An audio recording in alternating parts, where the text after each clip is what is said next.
Are you able to see the slide?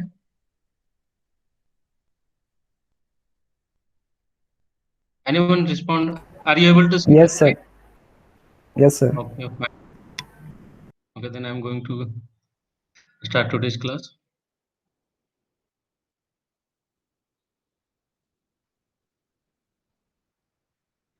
Today we'll discuss about especially first order and second order characterization of the convexity of the function.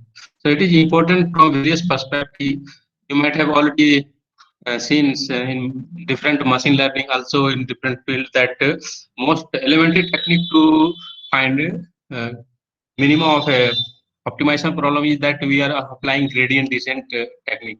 So this is the simplest. And if you understand everything about gradient descent technique, that means it is talking about minimization of the function iteratively. That means if you are suppose you are having a you are on a current point, then take a negative direction along the negative of gradient with fixed step size. You need to take a proper step size in the negative direction of the gradient of the function at the point of xk. And what you observe here, here you are just dealing in domain. In domain, you are just walking in the negative direction of the gradient. So that is the concept. So here many things are coming. So what are the very important thing here? Two things are very important. One is alpha, that we are calling it a step size or learning rate. There are many names. Later you will come to know. You need to take a optimal step size, learning rate, or step size. Another one here important is that gradient of the function. So if you are just dealing with gradient of the function, then it means that it is a first order optimization technique, first order algorithm. So what will happen? So it is not like only just you have to you have to recall this iterative algorithm and you will talk about minimum solution of the given problem. Here you have to, so your in order to get minimum solution, it depends upon alpha and gradient of the function at point xk. So what is happen? So you need to know what is the speed of this algorithm, how much it would be fast and how much it would be slow. So a speed of this algorithm, it will be decided by a very important factor that we are calling it kappa. I will call it kappa like this way. It is kappa is a notation for conditional number. It is talking about ratio of uh, largest eigenvalue of the Hessian at point xk divided by least eigenvalue. So here m, capital M is the largest eigenvalue,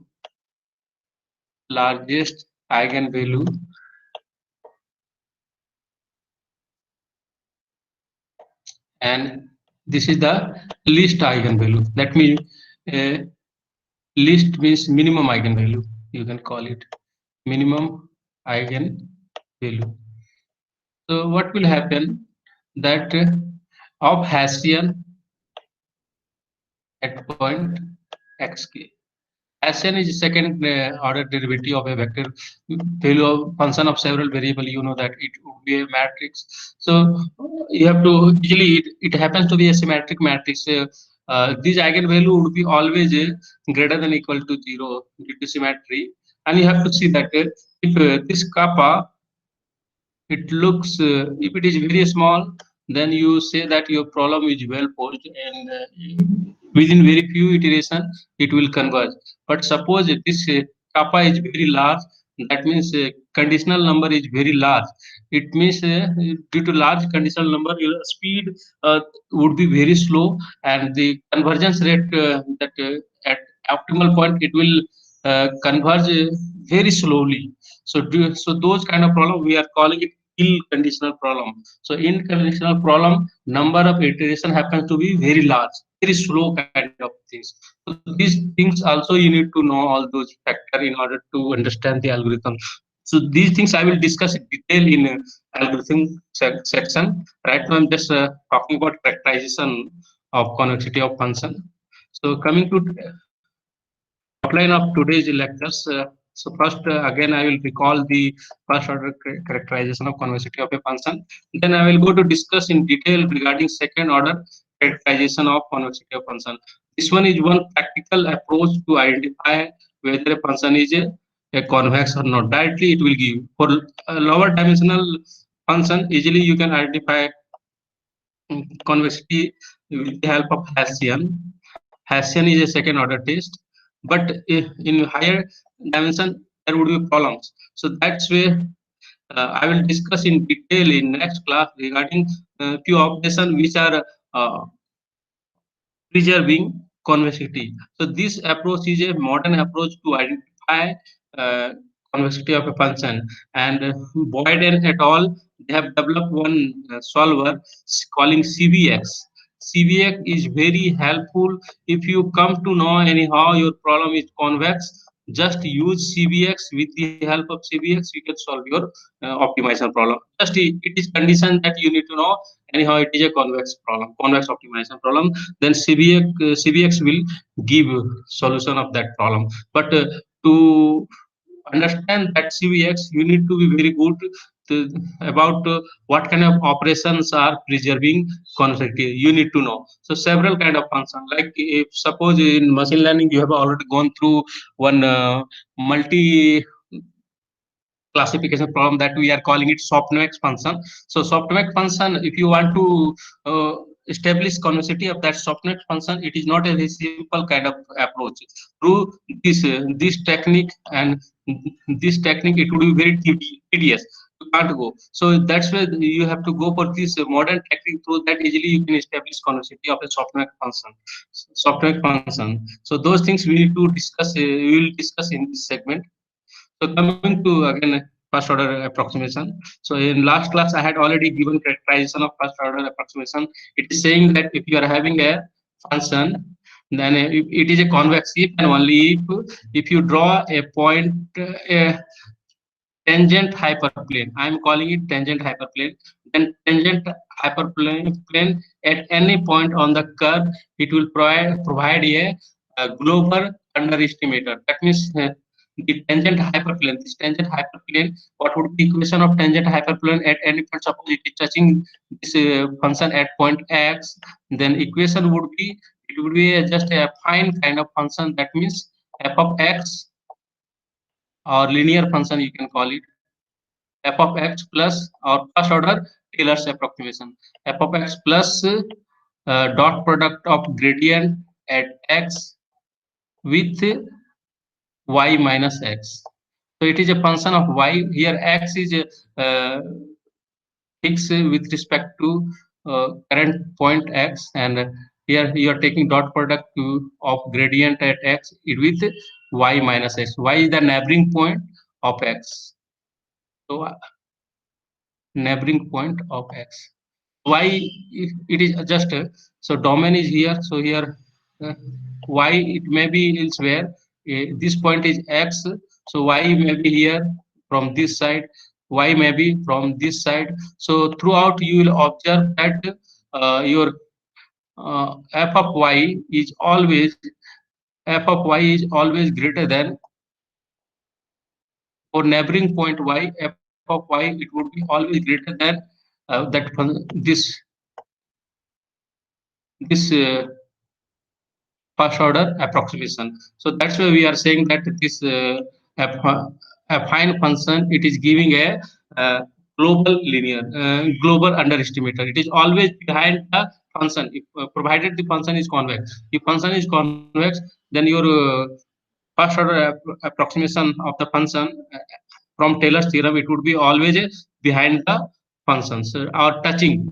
Another way also you can say that it is acting like a supporting hyperplane. So supporting hyperplane is giving better picture of the this first order characterization of convexity that we had already discussed. Now if I talk about application of first order characterization, there are several applications. One of them, that simplest one, is the gradient descent algorithm. It is always dealing with first order characterization of the convexity of a function.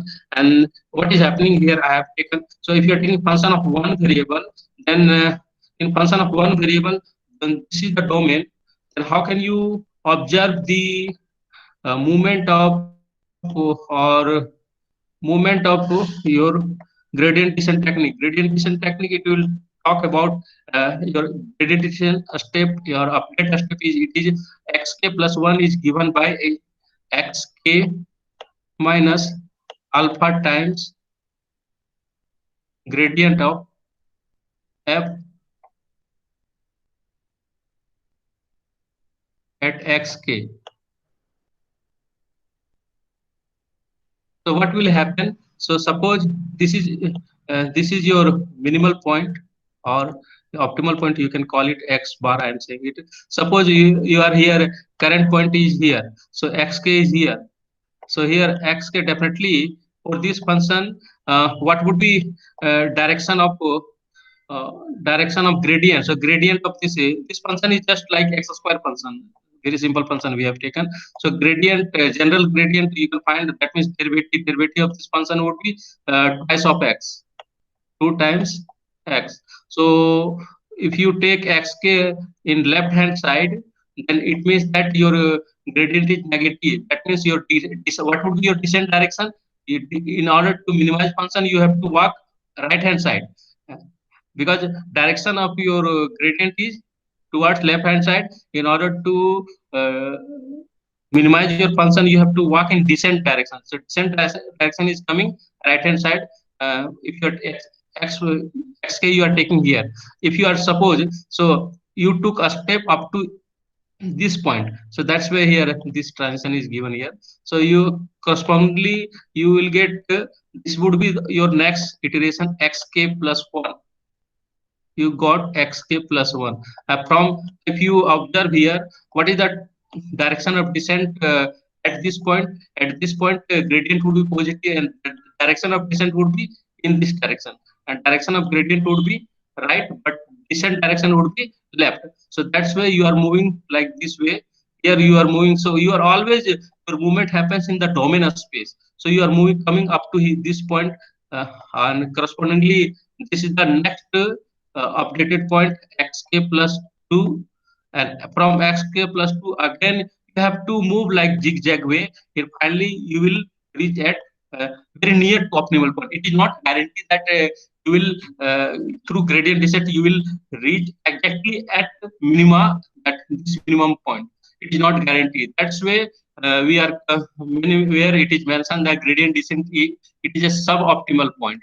That the suboptimal algorithm. That means if you keep on taking iteration infinitely many times, then what will happen? You will not reach exactly at the minimum point, but you will be very close to minimum point. So how much close? That closeness we are calling it accuracy. So if silent close, you will reach there. So first order, that gradient descent method you're giving you is silent first order stationary point e, if silent is given. So if silent depends upon your choice. So if you and now this is the condition of being suboptimality of this gradient descent. Now next I will talk about what is the convergence rate. So convergence rate of this one is of order 1 by epsilon square. 1 by epsilon square it would be. Okay, and all these are different concept.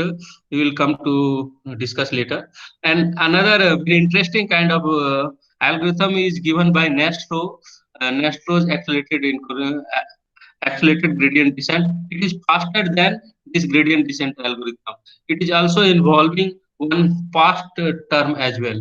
So that's why, what is the convergence rate of this one? Convergence of this one is 1 by a square root of epsilon. So it is, so you can say that this Nastro gradient descent is very fast, very fast, or faster than this gradient descent algorithm.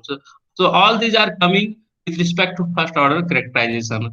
Apart from that, there are few other algorithm. It is dealing with the non-smooth function. That one is ISTA, iterative soft threshold algorithm, and ISTA, fast iterative threshold algorithm. So these are even not taking gradient concept, they are dealing with the sub-gradient concept. So subgradient we will discuss later. So these are very modern technique and very helpful. So there is already several algorithm is already given there based on this. So you can solve any kind of. Just you need to know your function is convex, and you are having algorithm. So those algorithm will give solution of your problem, convex problem. So whether it is a smooth or non-smooth, whatever. So if your function is a smooth, then you can apply gradient descent and Nastro gradient descent and Nastro accelerated gradient descent. If your function is not a smooth, then you can go for Ista and Fista kind of algorithm. So there are many algorithms. So all these are first order algorithm. We are calling it first order algorithm, and these are giving silent first order stationary point with different rate. These are the application of first order characterization. So here there are various even here few things I have taken regarding with respect to conditional number. Suppose your conditional number is very large, then that kappa, what I had told, that means ratio of largest eigenvalue divided by a smallest eigenvalue. So here you can observe that it is taking several iterations. The process of convergence is very slow.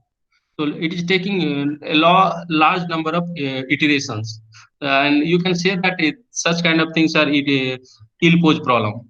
And suppose your kappa is very small, then your convergence is very fast.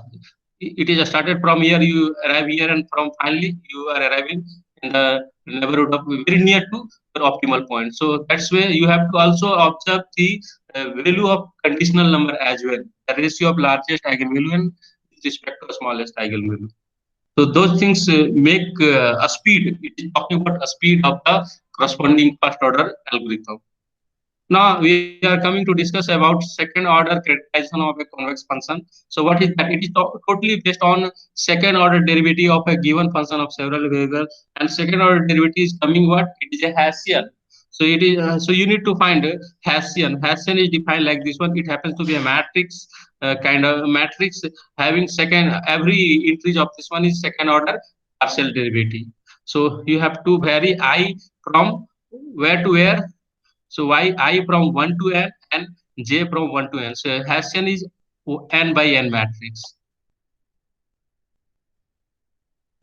It is just second order derivative of a function of several variables. It is generalization of.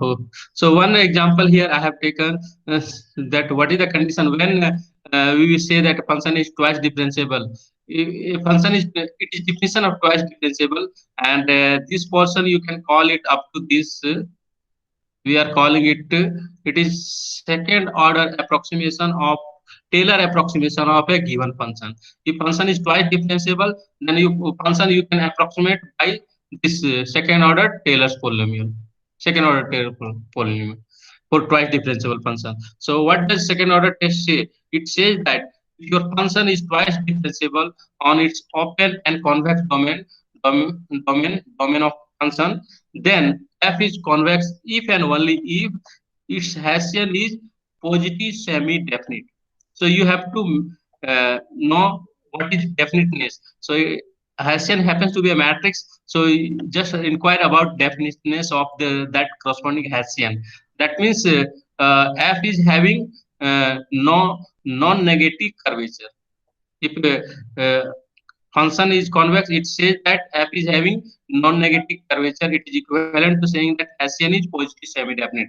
And positive semi-definite in linear algebra, I might have already discussed. It says that a matrix is positive definite if you define a corresponding quadratic form, and this quadratic form is always non-negative, greater than or equal to 0 for every x. For every x, then the corresponding matrix we are calling it PSD. Then it implies that matrix, the corresponding matrix is positive definite. That is the definition of positive definite matrix. But other criteria, there are several criteria. If you are able to find eigenvalue of a matrix and that happens to be all eigenvalue non-negative, then also you can claim that the matrix corresponding matrix is a positive definite. And there is one more important matrix, that one is coming definite positive semi. This one is the positive semi definite. Another matrix is coming positive definite matrix. What is that? It is talking about P x transpose Px greater than 0. Remember that here greater than 0 for every non-zero factor x. Remember, so this it is little bit stronger property than positive semi-definite. So it will imply that the matrix P is a positive definite. So this is the criteria of positive definite and positive semi-definite. So I have taken few example. You can see it here. So if you are taking a function quality function, this is the plot of quality function. If you want to find the Hessian of this quality function, so Hessian definitely guarantee that it is also from the curvature perspective. Also, you can look into that. Curvature is here non-negative. Curvature is always positive. It is opening up. Opening up means having positive non-negative curvature. So definitely here Hessian would be positive semi-definite. That means greater than equal to 0. If you are taking this opposite of this function of inverted ball kind of a structure, then if you want to find Hessian of this inverted ball, then what will happen? Hessian it would be always non-negative, non-positive. That means Hessian would be less than equal to 0. Non-negative it would be, or it would be negative semi-definite. Hessian would be this is the criteria of negative semi-definite. Every eigenvalue would be non-positive. This is the criteria of positive semi-definite. And that's way the corresponding function is a convex function. If you are taking this, if you are observing this kind of scenario where your Hessian is indefinite in nature, that means neither it is positive definite nor it is a negative semi-definite. Neither it is a positive semi-definite nor it is a negative semi-definite. So in that case, Hessian you observe indefinite, and in such situation you are getting a saddle structure. This is a saddle structure. So saddle, in the case of saddle structure, you can't claim that the function is either convex or concave. So this is the criteria of being convex function. This is the criteria of concave function. But this is neither, this one is neither a convex nor a concave. So here indefinite. If when Hessian happens to be indefinite, so for a smaller dimension function, easily you can find Hessian. It is just second order derivative. And because it is a practical method, you should do practice to find the Hessian of a given matrix. So further, here, if you are willing to see proof of uh, the second order characterization, it is very simple. You can observe that a function, suppose you are taking your Hessian is non-negative, then it will imply that the corresponding function would be convex. That means it will satisfy the famous inequality. So just start with this one. From here it is here Hessian is not, second derivative is non-negative, so it will establish that your gradient or first derivative is a increasing function. It is increasing, and further it will imply that difference of grade, because it is coming directly from here. So from here you can derive, because Hessian is second derivative is greater than equal to 0. Due to that, this difference would be greater than equal to 0. So it implies that your first order derivative is an increasing function because of non-negative second derivative. Now, going further, using this property, increasing nature of the gradient or first derivative, you can establish here that f of y minus f of x you can write as a integral of f dash of z. Z is a dummy variable running here. Z is running from x to y, and we know that using the monotone non-decreasing nature or increasing nature of this one, so this quantity would be greater than equal to this, and further simplify. And here from here, what you did is you observe that f of y greater than equal to this affine function. That means you got the first order characterization of the constitutive function, and this implies that your function is convex. So that means if your second order derivative is greater than equal to 0, simply it implies that this is first order condition, and from first order condition you come to know that your function is convex. It is convex. and vice versa also reverse you can go, and reverse is also true. That means converse is also true. You can also establish converse. And this one was the case when you are taking function of one variable. If you are going for function of several variable, then you have to restrict your function along a line, a particular line. So line equation is already given here. So along a line. So in that perspective, you define a function of g of theta. It would be a function of one variable. And here, if you take theta equal to 0, then it would g of 0 would be f of x and g of 1 would be f of y.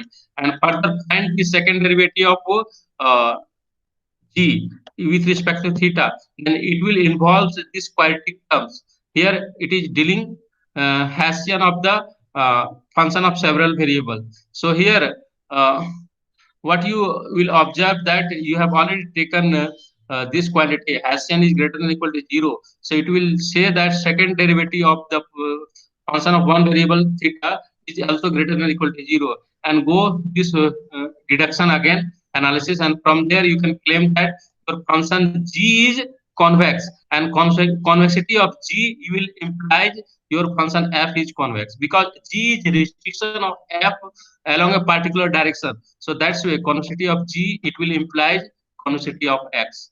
So vice versa also you can prove converse of this result as well. So this was the proof of uh, second order characterization of convexity. So if you are interested, you can look into proof of this one.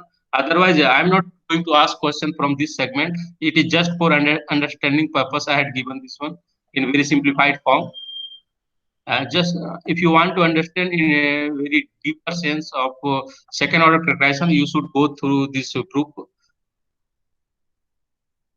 Okay, so I will take few example to clarify second order characterization of convexity. So here in second order convexity, if you are having a function of one variable, and if you observe a function which is having where curvature is changing sign continuously, that means curvature is changing sign continuously. It says that second order derivative is changing sign continuously. Here up to this segment, what you observe, second derivative is having positive sign, and here second derivative is having negative sign.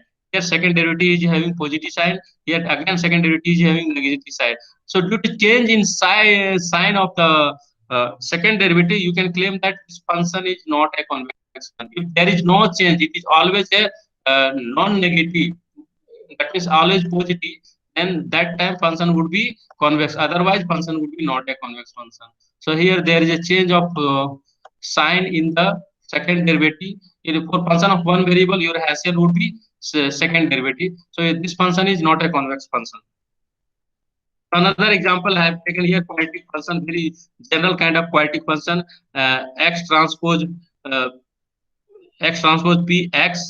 This we are calling it quadratic form, and this one is linear term q transpose x plus r. This one is a constant term. So here 1 by half, just I have taken for the sake of simplicity. When you will differentiate, then two factor will come, and to cancel out this, that's why I have taken. Otherwise you can leave it, there is no issue. So this term we are calling it a quadratic function of in term of x in any n dimensional Euclidean space. So what we have to do, first we have to find the gradient of this quadratic function. So gradient would be what? It would be just px.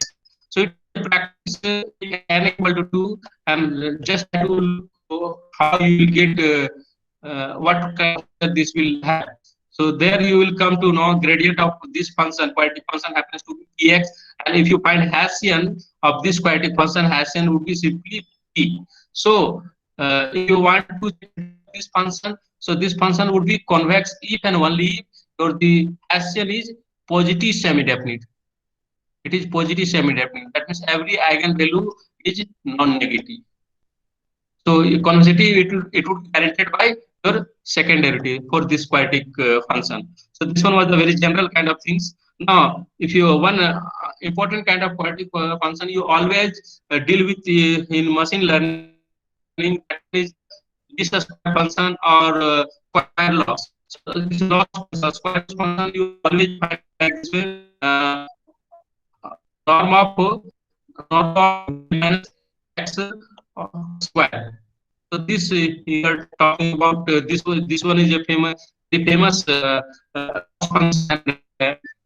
what is happening? This loss function is always a convex function, irrespective of nature of A, what A is doing. So if you want to spend gradient of function, you should first this one form is already written in non-form. Easily you can write.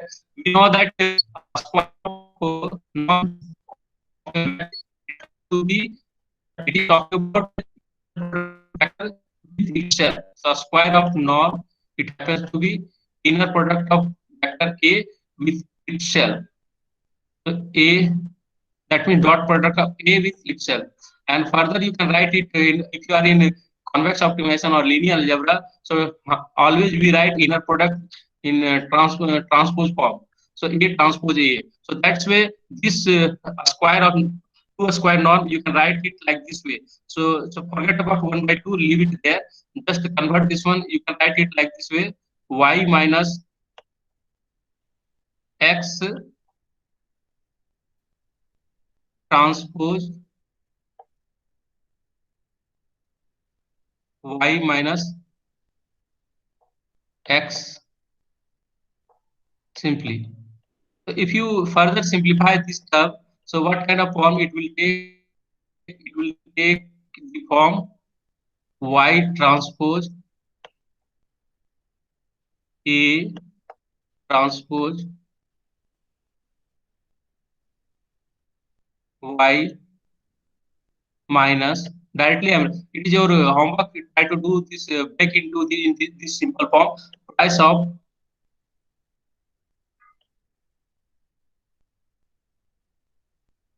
A transpose B y. So it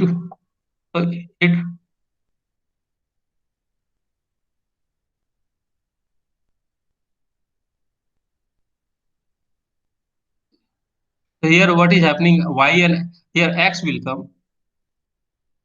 A transpose B x y minus. You can look here like break it like this way.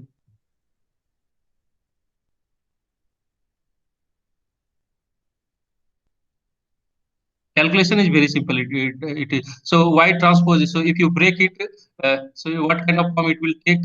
It will, so y transpose is separately. You can write it y transpose minus x transpose A transpose.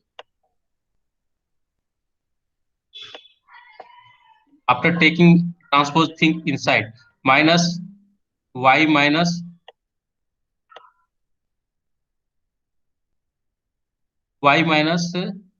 ax. So you need to multiply here further factor. So here what you will get? Here you will get y transpose y minus y transpose ax. So there is a, easily you can write in quadratic form. There is no issue. So, and then if you do this simplification, so further it would be minus time x transpose A transpose y minus into minus plus, it would be x transpose A transpose A times x. So you need to differentiate the function of x. So y is a given vector, so you have to differentiate with respect to x. If you differentiate with respect to x, so you will get this term. If you differentiate further with respect to x, that means you are getting x differentiate with respect to x, then you will get Hessian. Hessian is A transpose. A transpose is what kind of matrix? This one is always a symmetric and positive definite matrix. So this will imply irrespective of nature of this coefficient matrix A or observation matrix A, this function would be always a convex function from second order factorization, because Hessian is always positive semi-definite. This will be always positive semi-definite. Why? Because it is product of A transpose A. So due to that, it is asymmetric, and also eigenvalue happens to be non-negative. That's why this Hessian would be always greater than or equal to 0. So that's why least square loss is always a convex loss.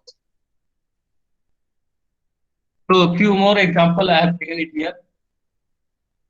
So suppose you take a function of two variable x square by y square, x square by y, and if you want to find a Hessian of this one, so Hessian similarly just apply simple calculus, you will find Hessian.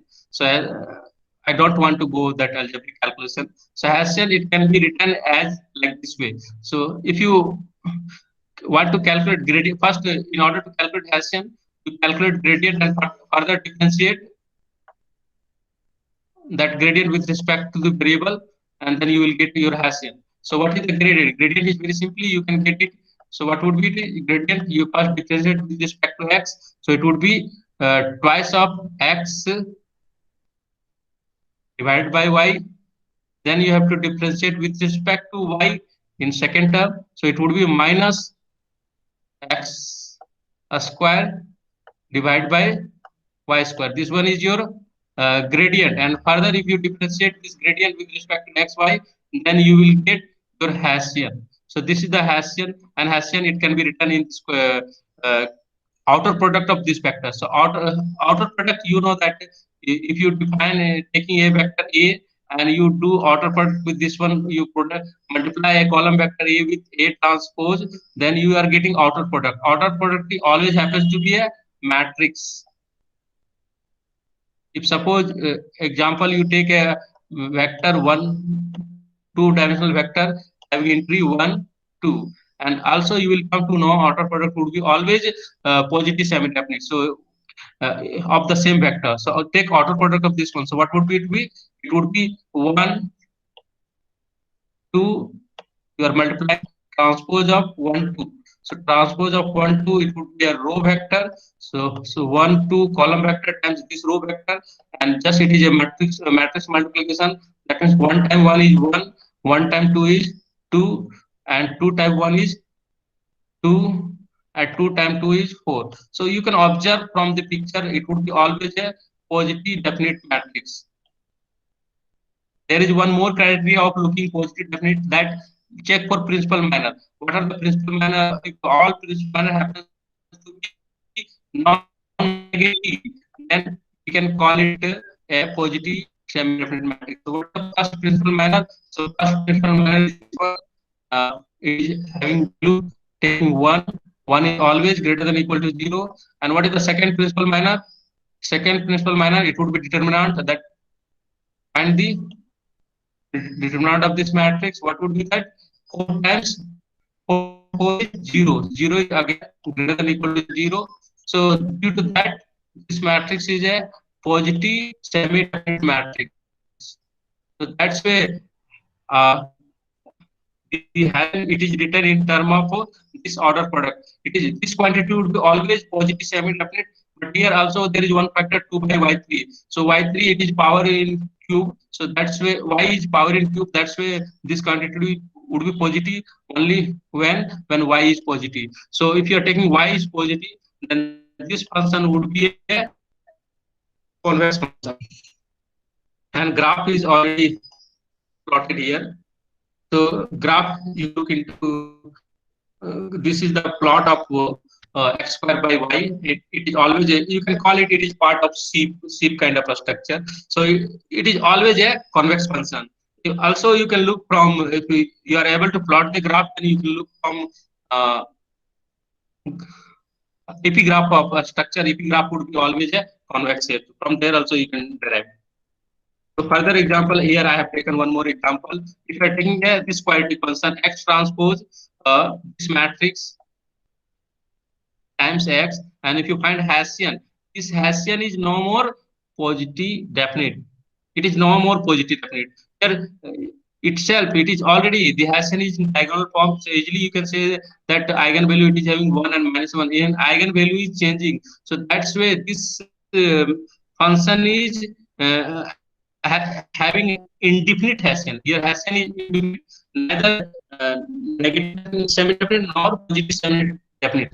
That's why this function, it will have a saddle structure and it will be highly non-convex. It is a non-convex function. So graph, you can look into that. So graph, it is saddle kind of structure. So this function is a non-convex structure from the definition of second order. Now, this function, we are calling it log sum exponential. It is talking about complex function. This we are calling complex function. It is very celebrated activation function of deep neural network. You might have already seen several times. So this function is always a convex function.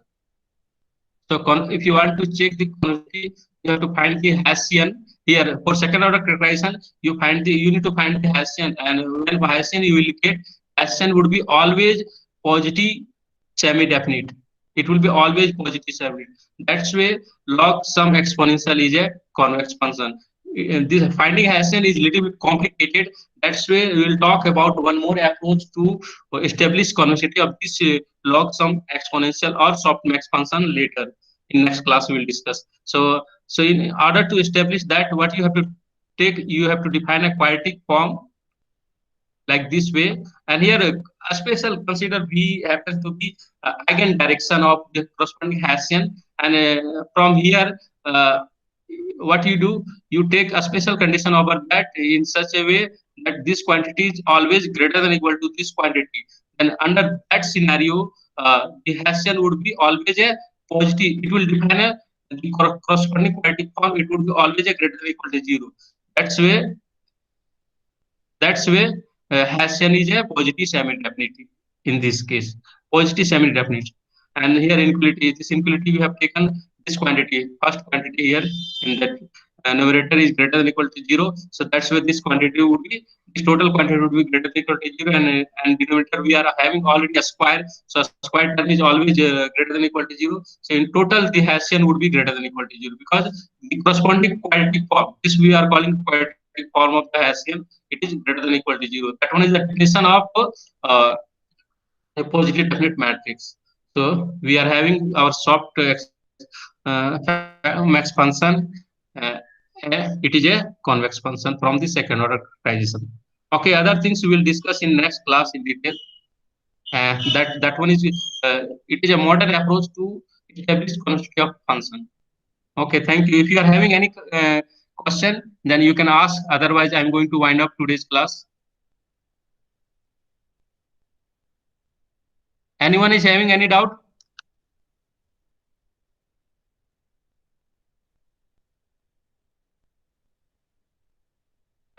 Regarding attendance, go and mark your attendance there in Google Classroom.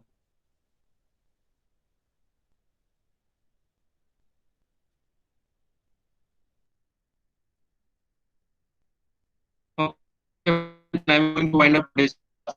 If I not asking anyone, not asking any question, then I'm going to wind up to this class. It is time is already over. It was 40 minutes.